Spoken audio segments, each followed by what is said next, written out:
Hi, I'm Makai's mom, And I'm Makai's dad. and we wanted to do a video to explain why we want awareness on auditory processing disorder.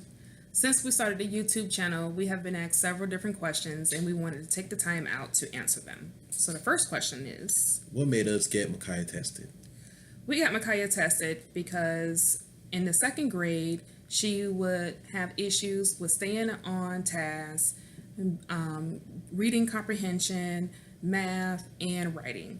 So we reached out to teachers that would do tutoring after school, and this helped Michiah, but not really too much. During that summer, we took her to a facility called Sylvan Learning Center that was able to test her and able to do things that Michiah was needed in the actual areas of why she needed reading, of like more like phonics. So she was able to enter the third grade on a reading level after that.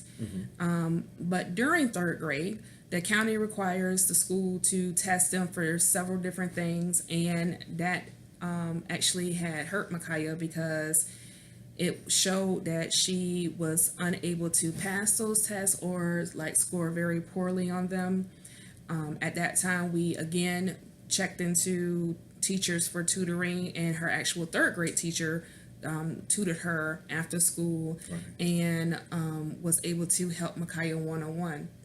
We noticed that when Michiah would do things one-on-one, she was able to comprehend them and do a lot better versus being in a classroom setting. The school reached out to us to see if we wanted to get Michiah tested through them to see if Michiah actually had a learning disability. At that point, I felt that Michiah should get tested through our actual pediatrician versus the school so we can kind of have more of a paper trail and understand what was going on. We went to the pediatrician, and the pediatrician referred us to an optometrist and wanted to make sure that Michiah did not have issues with her vision. She actually tested that she did not need glasses. She had 20/20 vision. So we went back to the pediatrician, and she referred us to ear, nose, and throat doctor, an ENT, and also did a test for a CAT scan of her brain. We did all of those things. Everything came out negative, and she then referred us to a audiologist that is in the same building with the ENT, and she did a full extensive hearing test with sound and words together, and it was about 4 hours of a test. And after that, it was the diagnosis of A.P.D. But because A.P.D is considered to be an umbrella diagnosis, meaning that majority people who have A.P.D also have other disorders like autism, dyslexia, attention deficit disorder, and you have to rule all of those other things out to make sure it's just one diagnosis. Right. I'm guessing it's for the therapy part, right? Yeah, I guess to kind of know what type of team to build as far as where you do afterwards. So we had to go to different doctors like a neurologist, a physiologist, occupational therapy, behavior optometrist.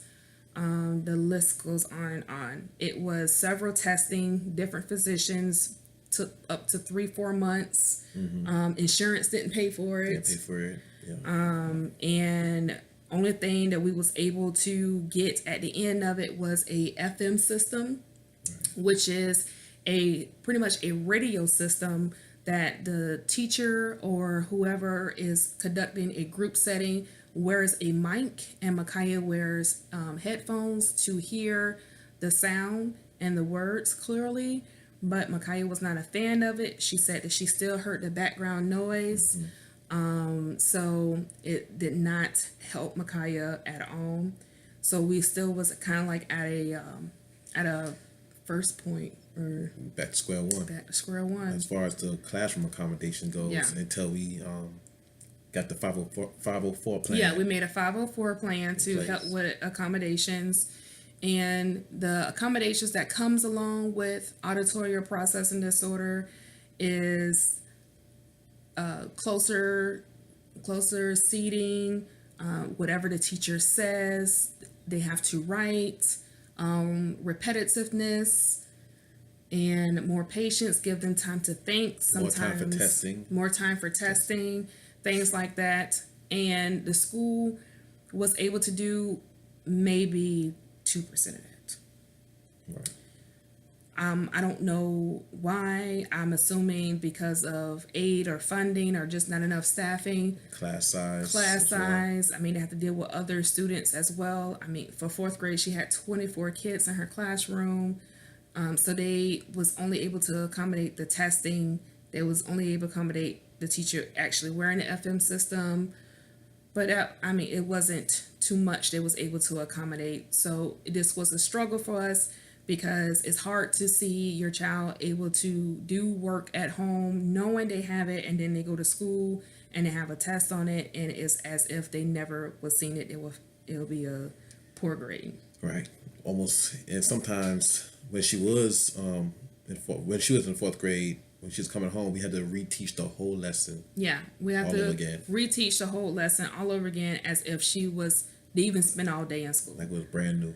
So at this point, we really didn't know what to do. I did a lot of research online to kind of figure out what Michiah actually needed to memorize things and comprehend things, because even though she have auditory processing disorder, does not mean she is disabled to know or capable of learning anything. She just need time. She just need the repetitiveness. She just needs someone with patience to do that. So when she got to the fifth grade, we decided to pull her out of public school to private school, and that gave her a smaller classroom size. So she went from 24 kids to only 12 kids in her class. They separate gender, so that no more behavior issues. It's not too much of an issue, and they was able to handle. She's able to handle the noise environment. However, the accommodations of repetitiveness and writing down what they say is still lacked. It's still an issue. Right. Only thing they encourage is to write things down in her agenda and have the teacher sign it to confirm so we can know exactly what it is. But it's still a struggle with teachers trying to communicate and having that team building.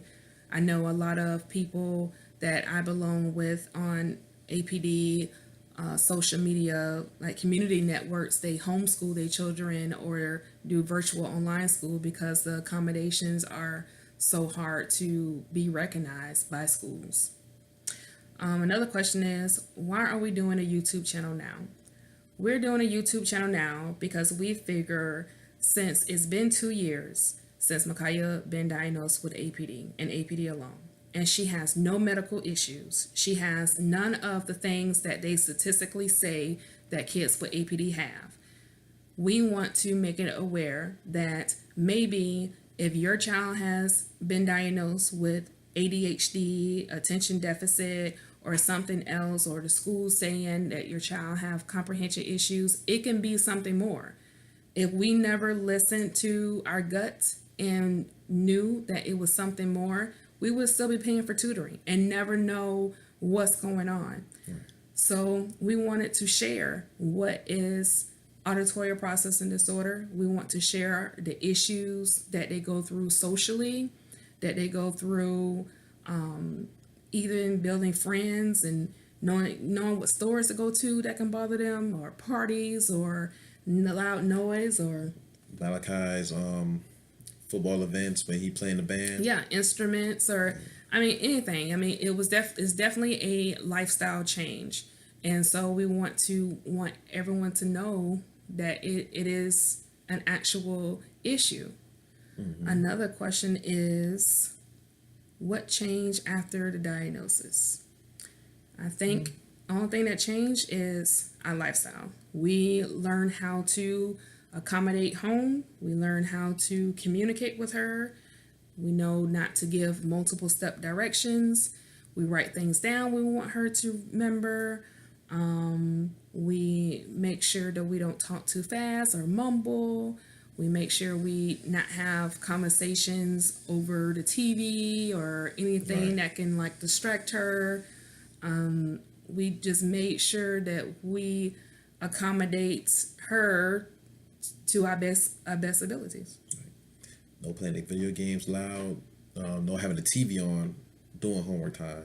Like Yeah, I know even it's everything absolute silence. yeah, even having the TV on mute, we just don't have TV on at all. We just Right. okay, this homework time. No cooking, no water running, nothing. Yeah, because they get easily distracted too. exactly. So, and they're usually very fidgety, they get distracted. Homework is never a yay, let's hurry up and do homework. It's constant encouragement for her to do homework. We have to cheerlead her the whole way through. If she have had a loud talking involved day, it makes her tired and it makes her very moody. So doing homework is never on her to-do list. So we have to make sure that we give incentives and we do Give it- things. Give a decent break for Yeah, when she. give breaks, let her eat, do things. We try to make homework fun. We write things on the whiteboard. Have her do jumping jacks when she have to do like words to memorize. We try to be creative in homework to make sure that we can be successful in the journey ahead. We don't have all the answers. We literally just take it one day at a time. It takes a lot of patience. It takes a lot of encouragement.